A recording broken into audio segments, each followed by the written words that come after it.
Hello guys, welcome back to our YouTube channel. It's me, your Devus. So ഇന്നലെയായിരുന്നു നമ്മളുടെ 9th chemistry exam, the final exam. അപ്പം ആദ്യം തന്നെ പറയുകയാണെന്നുണ്ടെങ്കിൽ നമ്മളെ കെമിസ്ട്രി എക്സാം എനിക്ക് കുറച്ചും കൂടി സിമ്പിളായിട്ട് തോന്നി. ഞാൻ MS സൊല്യൂഷൻ്റെ ക്ലാസ്സാണ് കേട്ടത്. സോ എനിക്ക് സിമ്പിളായിട്ട് തോന്നിയിട്ടുണ്ടായിരുന്നു.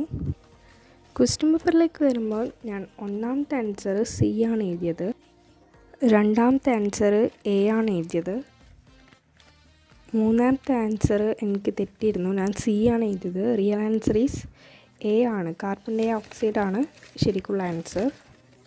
ദെൻ നാലാമത്തെ ആൻസർ ഈസ് B, അത് കറക്റ്റായിരുന്നു. നാലാമത്തെ ആൻസർ ഞാൻ B ആണ് എഴുതിയത്. പിന്നെ 2 മാർക്കിൻ്റെ എൻ്റെ ഒന്ന് തെറ്റിയിരുന്നു. ഇനി വെക്കേഷനാണ്, നമുക്ക് വ്ളോഗൊക്കെ ചെയ്ത്